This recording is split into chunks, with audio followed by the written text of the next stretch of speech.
Prices are rising, groceries cost more, rent keeps climbing, and suddenly, saving money feels harder than ever. And today, we're going to break down exactly how to build one, even when everything is getting more expensive. Most people aren't one crisis away from being broke. They're already living on the edge. One car repair, one medical bill, one unexpected job loss, and the entire financial system in their life collapses. That's why in 2026, one financial move matters more than almost anything else. Building an emergency fund. Not investing. Not trading stocks. Not chasing crypto. Just having cash ready when life hits you unexpectedly. Why emergency funds matter more than ever in 2026. The world has changed financially. Inflation has pushed up the price of essentials like food, housing, and healthcare, meaning unexpected expenses hit harder than before. And when people don't have savings, they turn to credit cards, payday loans, borrowing from family, or even retirement accounts, all of which can make a financial problem much worse.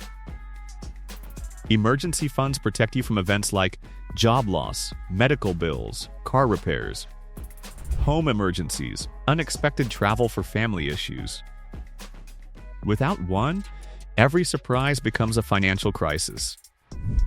But with one, you have breathing room. How much emergency savings you actually need. You've probably heard this rule before. Save 3 to 6 months of living expenses. And that advice still holds true for many people today. But in 2026, experts increasingly recommend 6 to 12 months of expenses, especially in uncertain economic times. The exact number depends on your situation. Here's a simple breakdown. 3 months of expenses, good for dual income households, very stable jobs. Minimal debt, 6 months of expenses, ideal for single income households, people with children. Moderate job stability, 9 to 12 months of expenses, best for self-employed workers. Freelancers. Commission-based jobs. People in unstable industries. So let's say your essential expenses are $3,500 per month. Your emergency fund targets might look like this: 3 months, $10,500, 6 months, $21,000, 12 months, $42,000. That might sound intimidating, but here's the good news. You don't build it all at once, you build it in stages. Step 1. Start with the $500 survival fund. Before aiming for thousands of dollars, start small. Your first milestone should be $500. This covers smaller emergencies like car repairs, medical copays, urgent travel, appliance repairs. Many financial planners call this the panic prevention fund. Because once you have even a few $100s saved, you stop relying on credit cards for every unexpected expense. This first step is about changing behavior. Step 2. Grow it to $1,000. Your next target is $1,000. At this level, your emergency fund can cover most common financial surprises. Examples: new tires, emergency dental work, last-minute flight for family emergency, replacing a broken laptop. The goal here is simple: stop financial shocks from becoming debt. Because once debt enters the picture, the problem often doubles. Hitting $1,000 gives you breathing room and stops small events from turning into big financial setbacks. This milestone also motivates you. Once you hit $1,000, the rest feels more achievable. Step 3. Build a 3-month safety net. Now we move to the real emergency fund. 3 months of essential expenses. This includes only necessities like rent or mortgage, groceries, utilities, transportation, insurance, minimum debt payments, not entertainment, not vacations, just survival expenses. This fund protects you if something serious happens, like losing a job.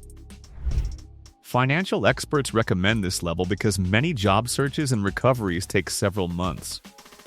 Your fund should be liquid and easily accessible, ideally in a high-yield savings account for safety and growth. Step 4.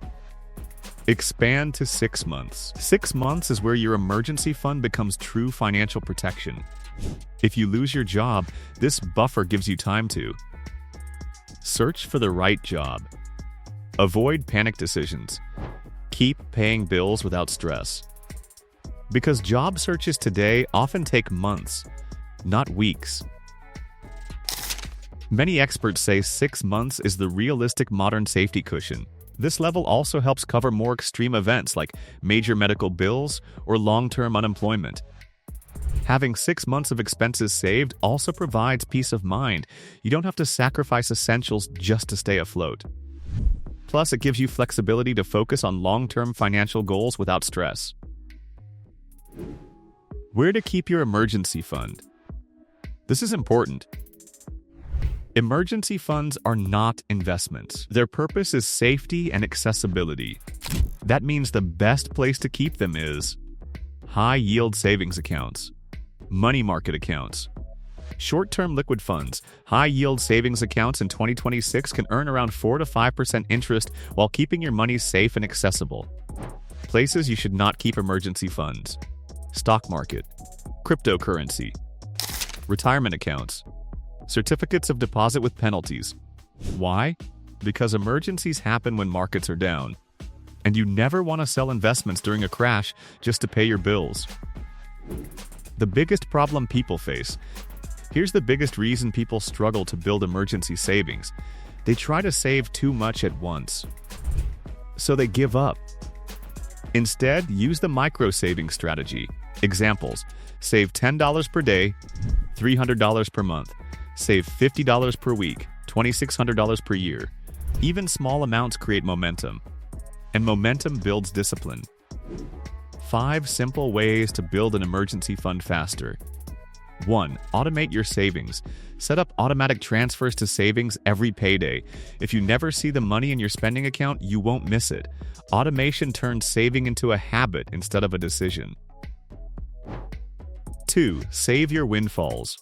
Unexpected money is the fastest way to build savings. Examples: tax refunds, bonuses, freelance income, gifts. Instead of spending it, send at least half to your emergency fund. 3. Cut invisible expenses. Many people leak money through small monthly charges, streaming services, subscriptions, unused apps. Canceling just 3 $15 subscriptions saves over $500 per year. That's a huge boost to your emergency fund. 4. Create a no-spend month. Challenge yourself to 1 month of minimal spending. Only essentials. No takeout, no impulse shopping, no online deals. People are often shocked by how much they save in just 30 days. 5. Treat your emergency fund like a bill. Most people pay rent first, electricity second, internet third, but savings? Last. Flip that mindset. Treat your emergency savings like a mandatory bill. Pay it first. The psychological power of an emergency fund. Money experts often say something interesting.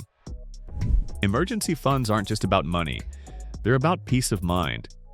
When you know you have savings, you stress less. You make smarter financial decisions. You take fewer bad loans. You negotiate jobs with confidence. Financial stability isn't just math. It's mental freedom. The bottom line. In 2026, the cost of living is rising. But that makes emergency savings more important, not less. Your financial reset should follow this simple path. First, $500 emergency cushion, then $1,000 protection fund. Next, 3 months of expenses, finally 6 to 12 months of security. Step by step, not overnight. Because the goal isn't to become rich instantly. The goal is becoming financially resilient. If you found this video helpful, make sure to like the video and subscribe to the channel for more practical money strategies. And tell us in the comments, how many months of emergency savings do you currently have? 1 month? 3 months? 6 months or more? Your answer might inspire someone else to start their own 2026 money reset.